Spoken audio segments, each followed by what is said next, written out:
for, well, a lot of things, growing up.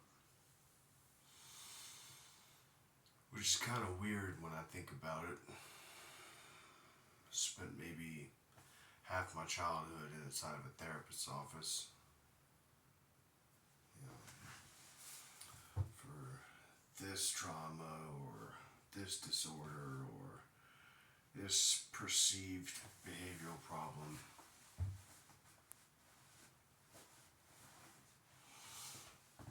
I came to the realization after a while that I wasn't being helped so much as I was being examined.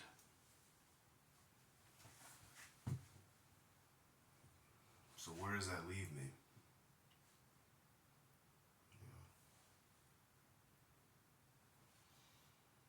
I mean, they'll study you, sure. But I mean, you can't pay them to give enough of a fuck to actually help to fix you. They'll listen to what you gotta say. They'll take their notes. Pass along relevant information to your doctor or whatever.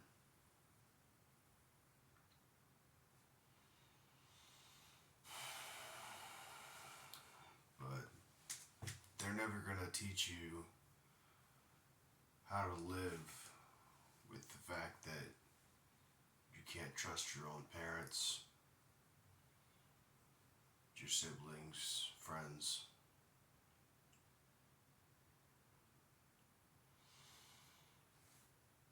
Nobody that I've ever seen or even met, not one of them has ever been able to tell me how to glue the pieces back together.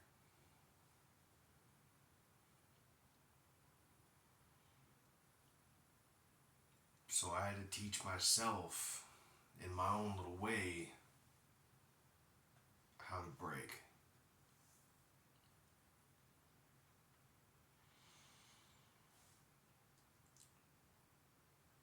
I picked up, as I went along, these strategies that I would use in my mind. Either like from the moment I meet somebody till we eventually inevitably part ways for whatever reason.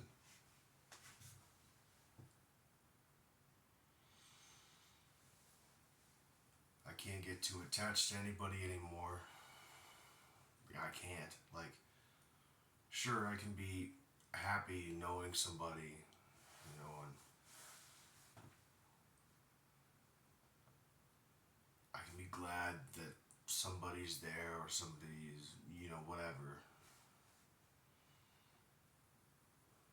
But always in the back of my mind, there's the knowledge that at any moment, that connection can be severed for any reason. And sometimes it's for no reason, I found that out the hard way. A bunch of times.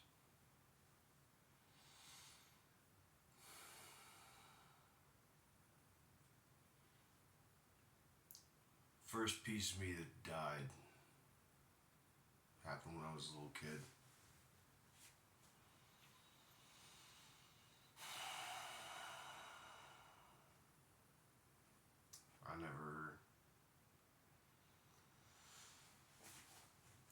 I learned when I was young that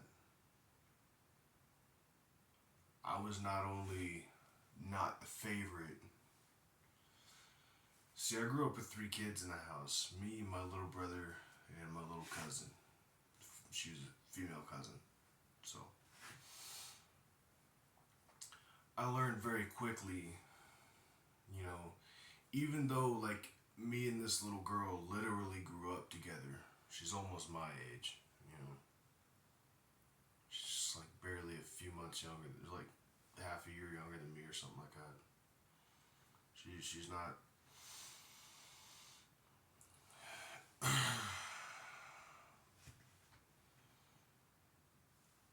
I learned very early on that, like, you know, that was the golden child. You know, even though she isn't even related to me by blood, if you can believe it. You know, my dad was adopted into this family.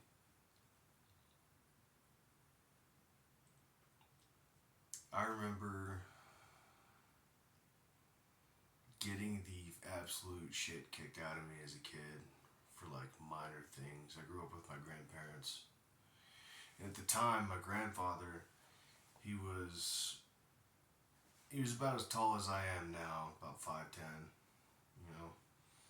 And he was like mid 200s weight wise.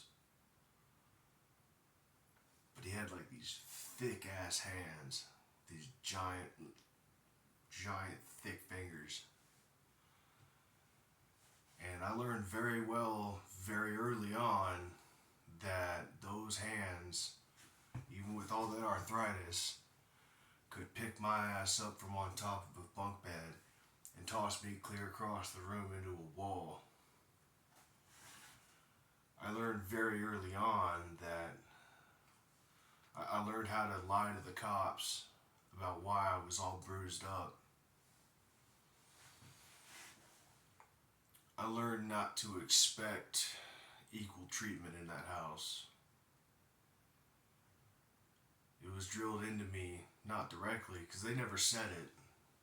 You know, if they tried to tell me that they loved, they actually did. I remember my grandmother telling me, you know, that she loved us all equally. You know, I knew from the time I was about 7 or 8 years old that broad was lying in my face every time she said it. I never called her on it though. I don't think. Not until I was about 21.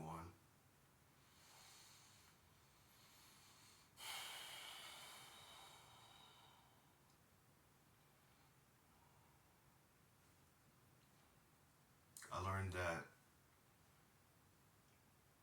I could be tossed across a house and beaten bloody with random household objects. And for the same infraction, my little cousin would, well, she wouldn't even get a spanking. You know,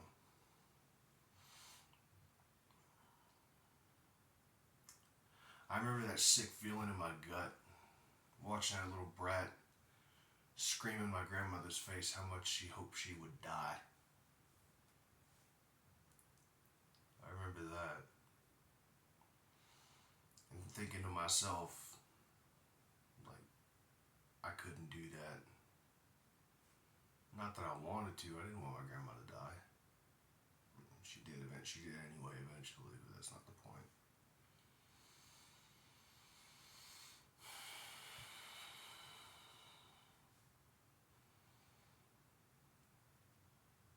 I adopted this mentality of being a second class citizen very early on in my childhood, even within my own home.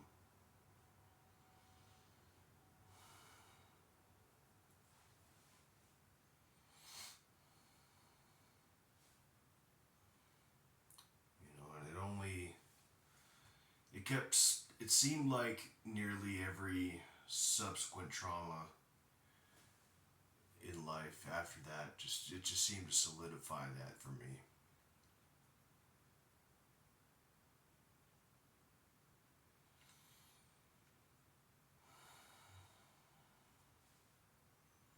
You know, I to this day I don't know what it feels like to think I deserve more than what I have.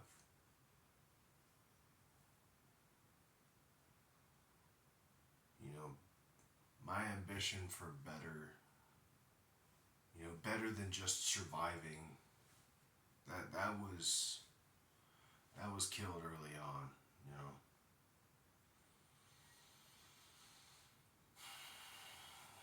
And then like for years and years on after that, I remember getting these lectures from these same fucking people. So you don't try hard enough in school, you're going to be a plumber for the rest, you're going to be working the rest of your life. You know, that was one thing my granddad would always drill into me. You know, he was getting into his 70s at the time. And he would tell me this line. He would say, if you don't try harder in school, you're going to wind up like me, working the rest of your life. Is that what you want? Nigga, you told me I wasn't worth shit else. Why the fuck are you surprised? Why are you surprised I don't care? You... Are you shitting me right now, my guy? You know? So, like, even now, like, I'm in a fucking studio apartment with my mom. We'll get to that.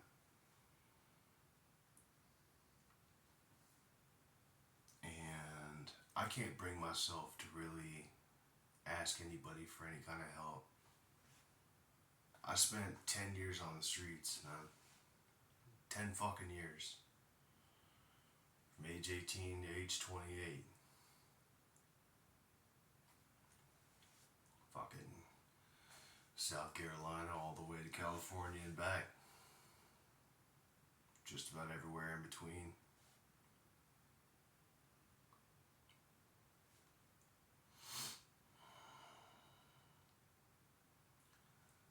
I lived in the blind spot of society for a decade. The places I had to survive in are places normal people don't want to acknowledge exists. There's people that I meet online, you know, as recently as like a few weeks ago. They'll see these atrocities happening overseas, and they'll be like, how could anyone do this? How is this happening? I'm like, nigga, that happened down the street from you 2 weeks ago. Like, I fucking saw that in Arizona, you know? Or shit, that happened to me in Nashville, or whatever. How do we let society get like this? Bro, it's been like this. You just never saw it. You never looked. You know?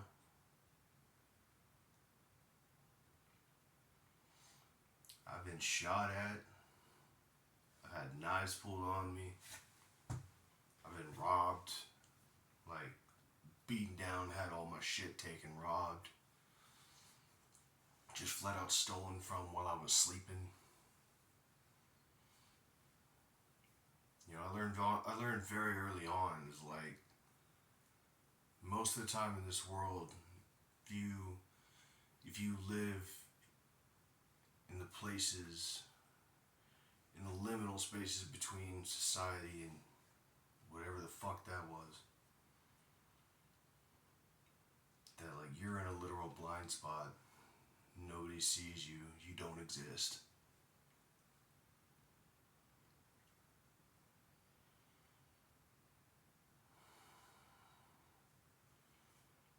You know, I learned as a kid that like,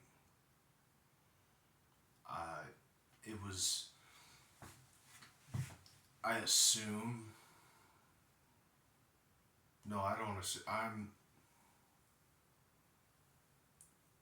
you see, even today, even right now, as I'm thinking about it, I'm trying to give the motherfuckers that did these things to me, like, the benefit of the doubt, and say, maybe they didn't mean it.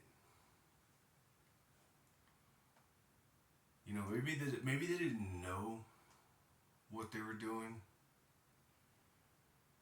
But honestly, it kind of makes it worse.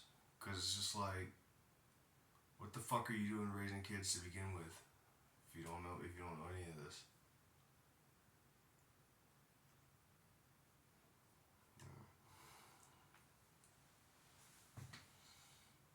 Well, I'm going to get back on topic. You know, I learned that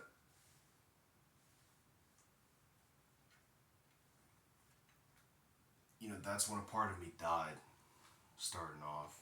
You know, when I was a kid, I learned to be a second-class citizen in my own home.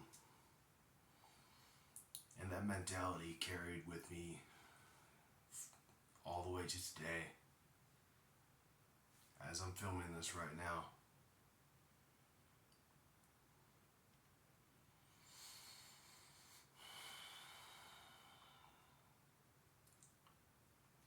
I don't know what it's like to feel like I earned something. If somebody actually loves me, I don't know how to feel that acknowledgement. Does that make sense? Now, I'm going to go out on a limb and assume that some of the people watching this video, if you're unfortunate enough to stumble upon it, I'm going to go out on a limb and assume some of y'all had a better life at home growing up. You know, didn't get beat down for a bad grade, didn't spend half your adult life, you know, running and gunning, basically, in a constant state of panic,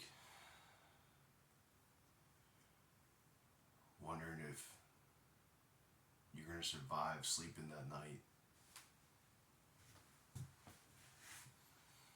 I'm going to assume a few of y'all have never felt like you had to sleep with a weapon under your pillow at all times, like I do.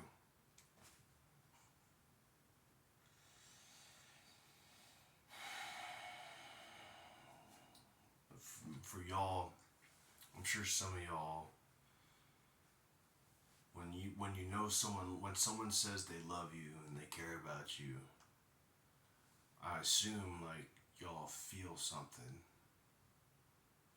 Something inside of you is able to acknowledge and accept that to an extent. And it's not that I don't want it. Fuck, man, tell me about it. I could go on. But I don't know what that feels like.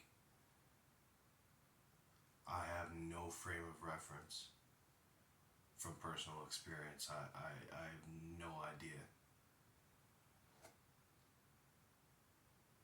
Someone can tell me all of these compliments and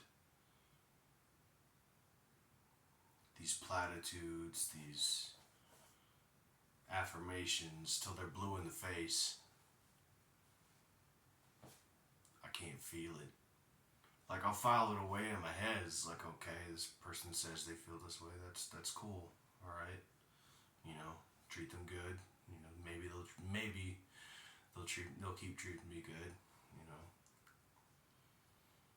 maybe.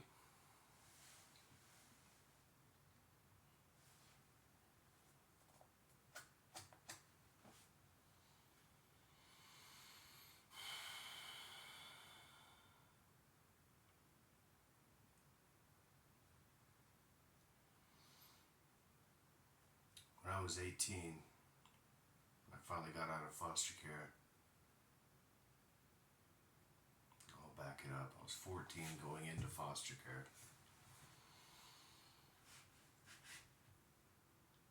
I learned that no matter what I did, I would always get a stronger punishment for the same perceived offense as other people. And I knew very early on, no matter how much I screamed, tried to reason, ask, I'd never get a satisfactory explanation because, at least I think, the people that were doing it, they didn't even know why. You know? They don't even know why they're neglecting this kid. They just do it.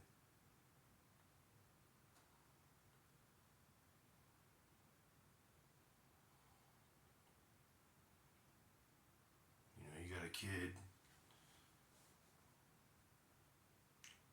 if he's not crying, he's just completely shut down,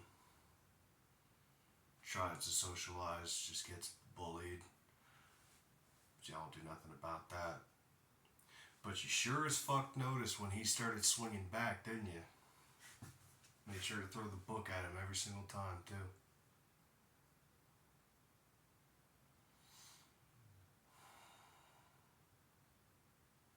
So it was 4 years of that.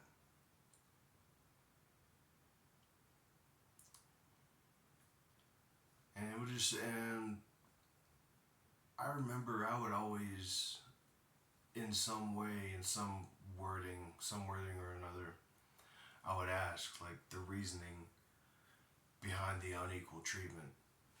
And there was always an excuse, you know. We'll take the example of swinging back, you know, on bullies. There'd always be an excuse was, oh, well, he's shorter than you. You should know better. Or he's a year younger than you, even though he's like 6'3". You should know better. It's like these people were using my intelligence as an excuse to neglect me. You know? Like, yeah, dude, I was probably the best reader in my school growing up. Not a lot of kids got invited to dinner with the governor, had a spot on live local TV, multiple certificates hanging up in their bedroom.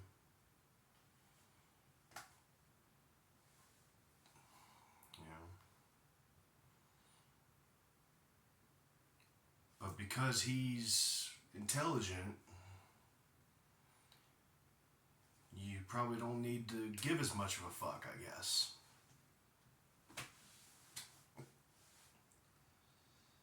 You know?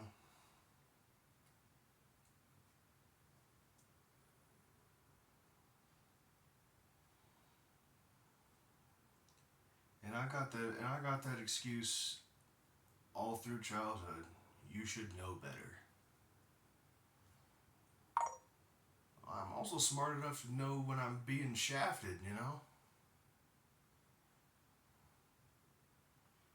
But when I was a little kid, I had no recourse. What the adults said goes. It doesn't matter how, you know, how egregiously I was wronged. You know, fuck me, I should know better.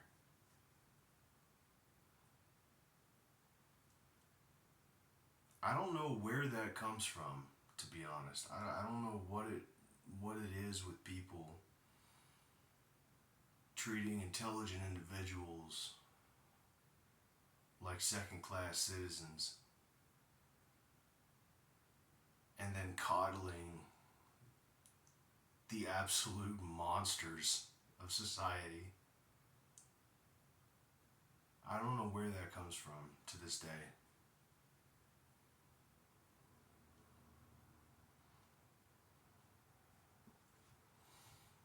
When I got out of foster care, 2012,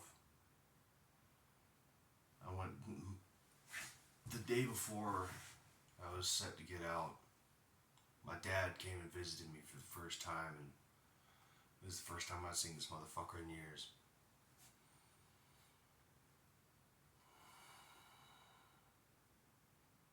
And I already had like this vision in my head, you know. I remember sitting down with him. I was like, I already had a plan. I was like, Dad, I can't wait. I'm finally an adult. Like, I want to sit across the table, you and me. We'll each have a little cigar or something, and we'll finally talk about man shit. Like, I wanted to be a new adult with his father, exchanging wisdom, you know, absorbing, you know, and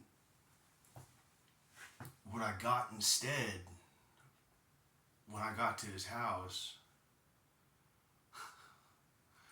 This motherfucker, he takes me into like his back bedroom to this little dresser drawer, right?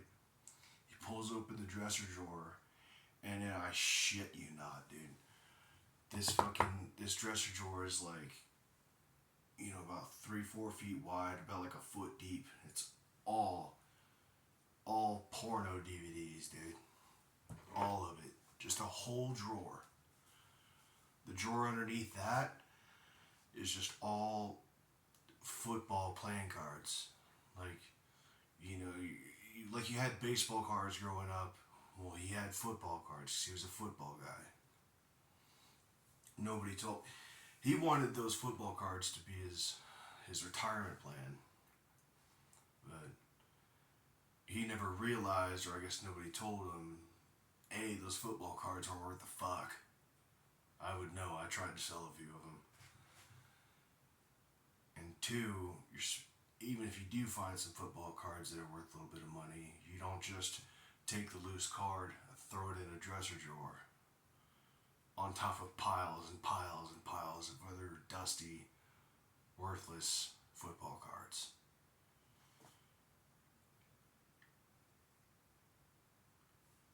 So instead of like having a mature exchange of knowledge, experience, and wisdom, something of value that he could pass down to me that I could use to grow and make something of myself, he pulled out like 4 porno DVDs. We sat down in the living room and watched them together, just sitting there,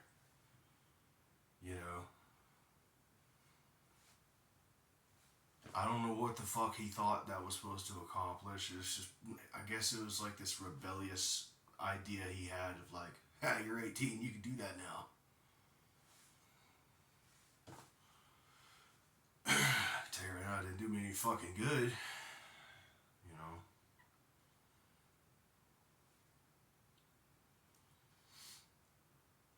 And then I learned later on, I stayed with that man for about 8 months in 2012. I stayed with him from January to August. In that time, like, I got to see my father for who he really was when nobody was looking. You know what I mean? To his friends, he's like the best homie. Always had funny jokes. Had the funny ringtone on his phone that would make the guys laugh on the construction site.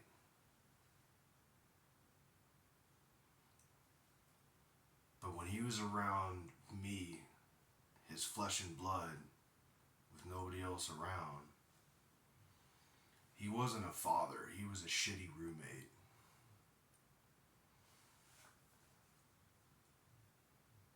He would not help me with a fucking thing.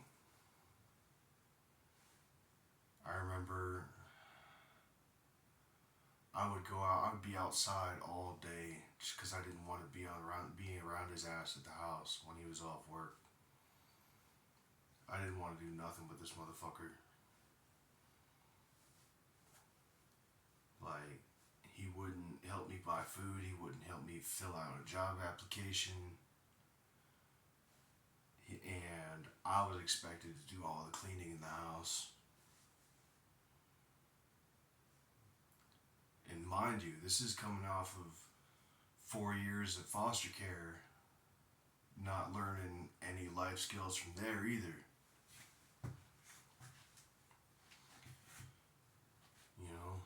And I was in contact with my mom. And she was driving 18-wheelers at the time. So like she wasn't even at her place.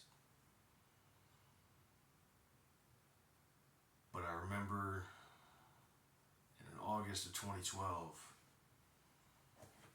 she sat me down, or she sent me a plane ticket.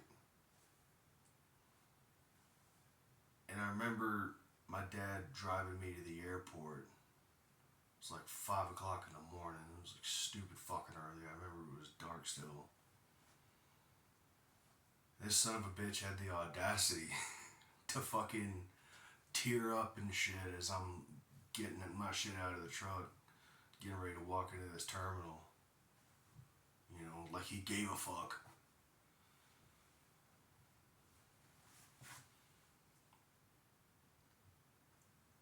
And so I got on that plane, went to Arizona.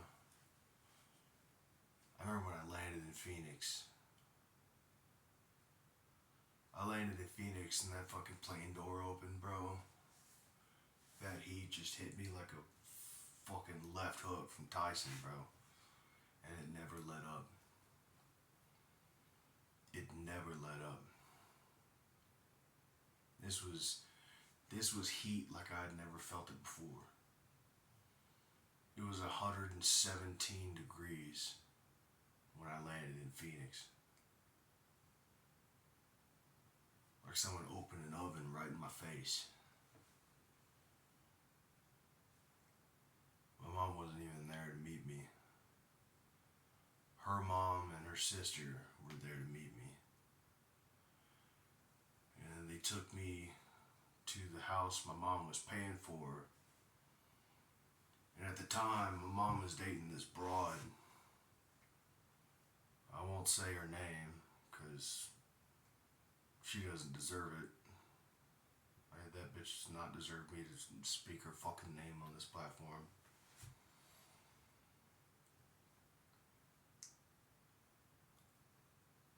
And I met her. At first, everything was cool.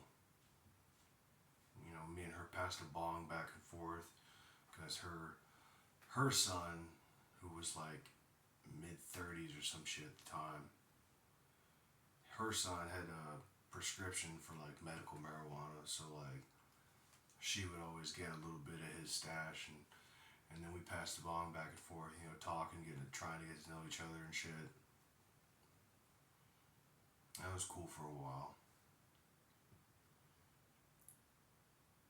But after about a month living there, you know, shit started to sour.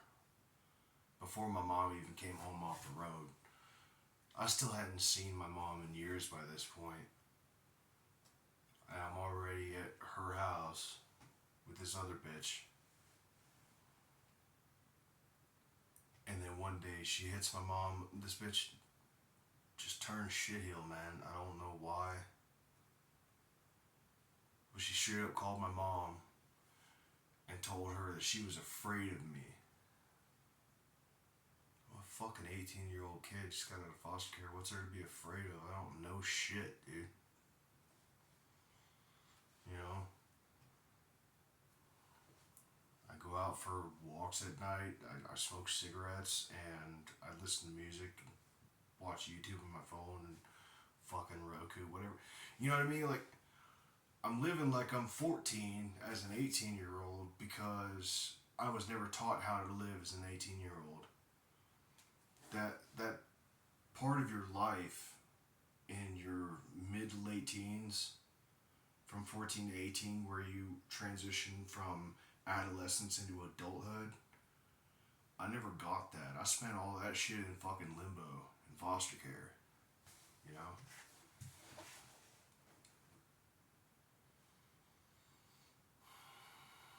But she hits my mom up and tells her she's afraid of me. Which, you know, I that was when another piece of me died.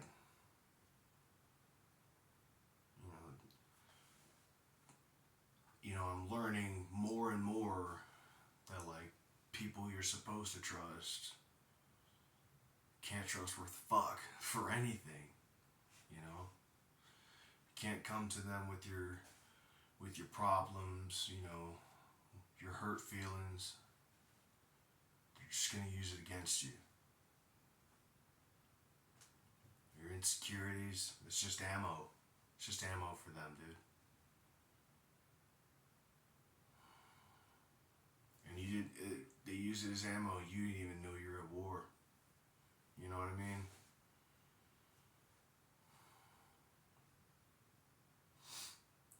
So my mom finally comes home off the road. And this is like mid-September of 2012. She finally comes off the road, and like I'm venting to her about this bitch. I mean, it's just me and her on the back patio smoking cigarettes. And like I'm just telling her everything, just unloading, because like it's my mom. I should be able to fucking trust her with this much, right? You would think.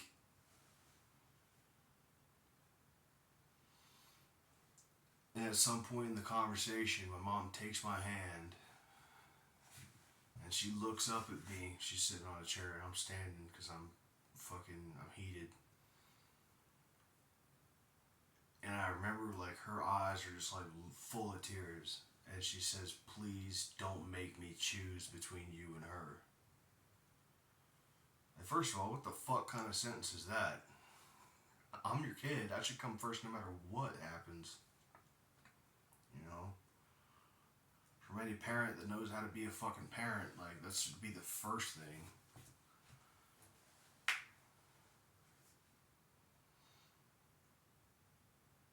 Like, I didn't even know what to do with that. Like, what do you even say to that? When your own mother looks at you crying and says, don't make her choose between you, her son, and the bitch she's with that's lying to her about you.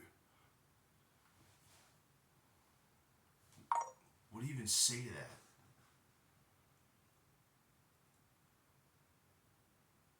But I found out her choice, you know. She chose her.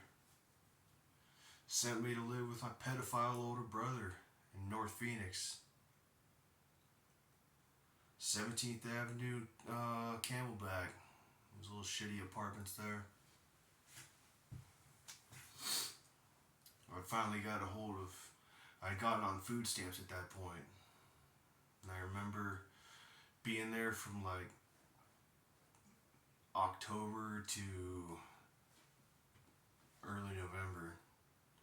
And I remember just as soon as I had spent all my food stamps feeding the apartment, you know, it was me, him, and his wife. His wife was such a fucking cunt, dude. Holy shit. She was disgusting too, man. But as soon as my food stamp card ran out, he goes, "Hey, bro, I know you're trying to get into the Job Corps. You know they just take you in faster if they find out you're homeless, right?"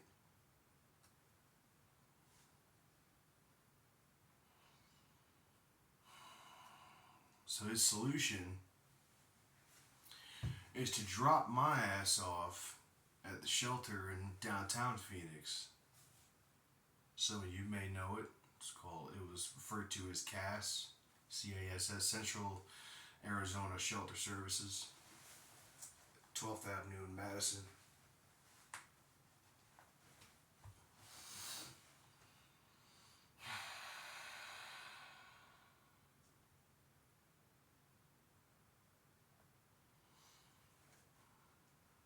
You know, another part of my ability to trust my family members, you know, my blood, my ability to trust my blood died. It was completely dead by that point. But for some reason, through all that time, like I still tried to give them the benefit of the doubt. Deep down, I knew their word wasn't worth shit. From my dad to my mom, my brother, their word ain't worth shit to me. I didn't want it to be this way, obviously. But they just insisted on going back on their word or otherwise fucking me over every single time. But I kept giving them chances like a fucking dumbass, you know, so that's my fault too. But what choice did I have? I was dependent on these motherfuckers to show me the way. Anyway, to get ahead in life.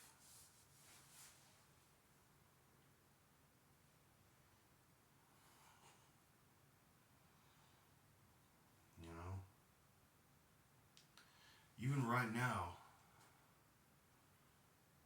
on the other side of this wall,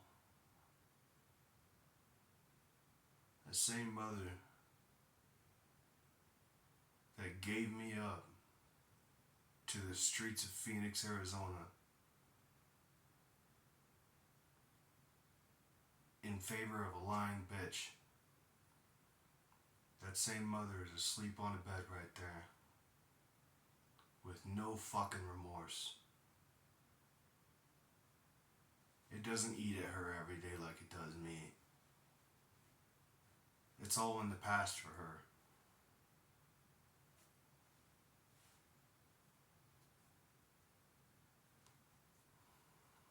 For some reason, God saw fit to give her a clean conscience, not me.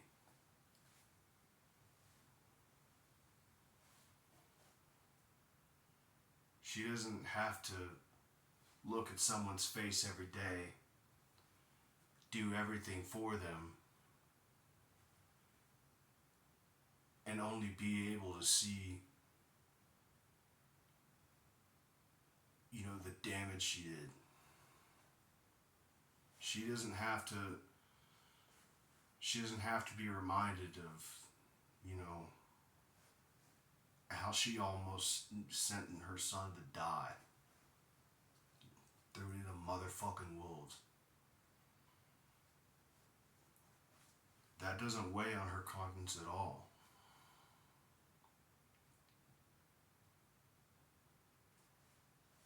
Right now, she's on the other side of that wall, sleeping like a fucking baby. And I'm fucking stuck here. Of course I've tried talking to her about it. Tried having an adult conversation about some hard shit. Like, hey, what the fuck? Why'd you do this to me? She never apologized, by the way. If you ask her, she'll say she did. She didn't. The words "I'm sorry" only ever left her mouth after 2 hours of constantly fucking drilling her about it. One time in my whole life.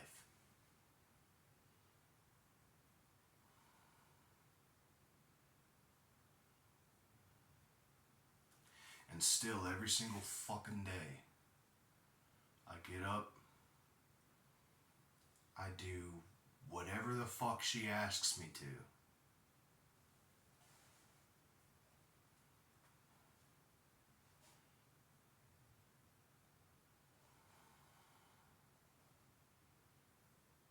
And if you ask her, she'd tell it to you like she's got the world on her back.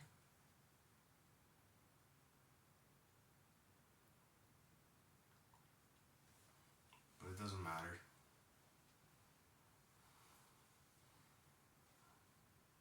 It doesn't matter what my problems are.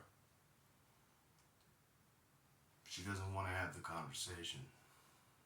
She doesn't want to work through it. You could handcuff this bitch to a fucking radiator.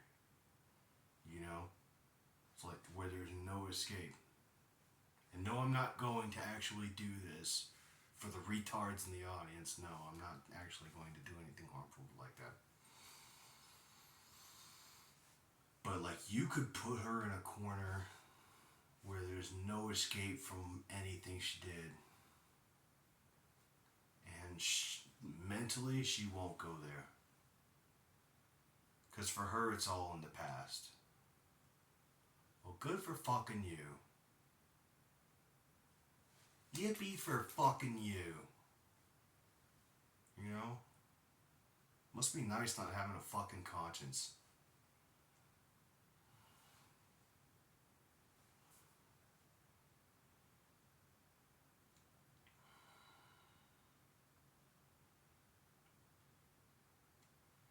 Part of me wants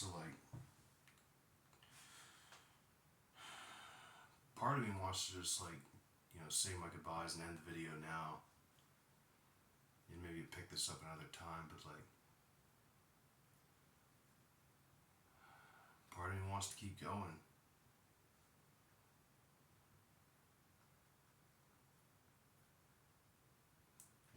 I'll save the other stuff for another time. This video's pushing 46 minutes already.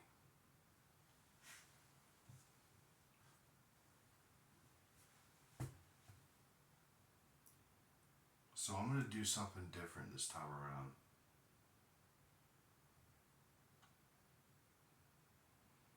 If anybody watching this video has it in their heart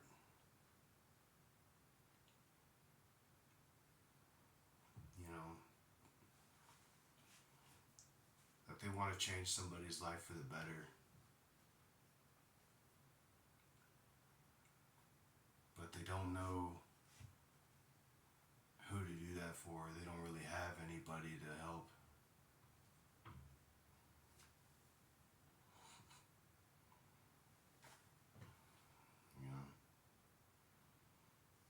Just because my own family treats me like shit doesn't mean I am just shit,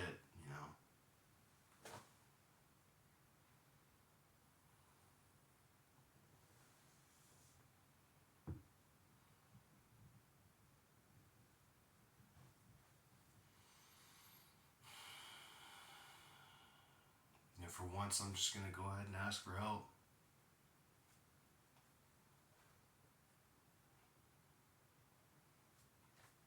I'm at a dead-end job, doesn't work me enough to afford my own place.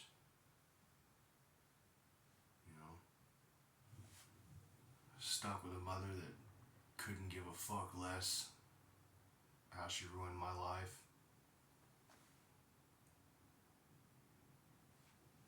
With a past full of, you heard it.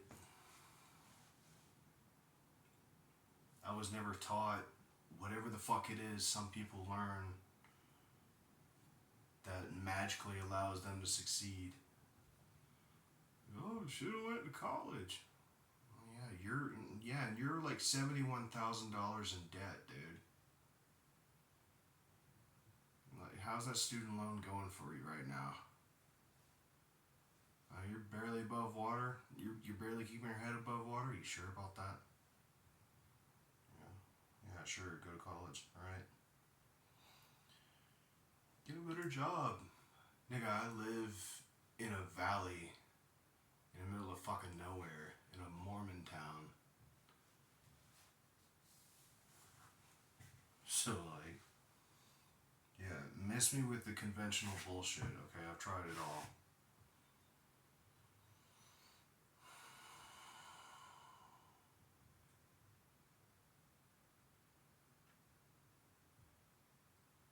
I think instead of helping the monsters,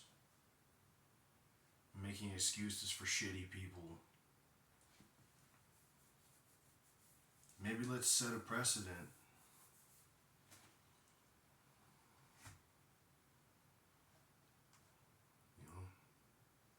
Maybe give the right person a chance for a change. Honestly, at 32 years old, I don't care how it sounds anymore, man. I need help.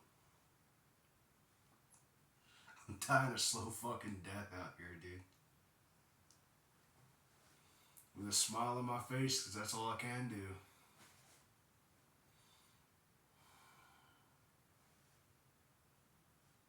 So,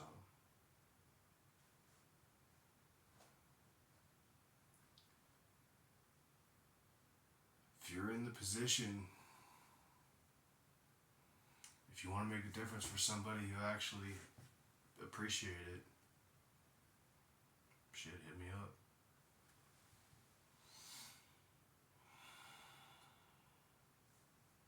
I'm tired of living like I'm already dead, man.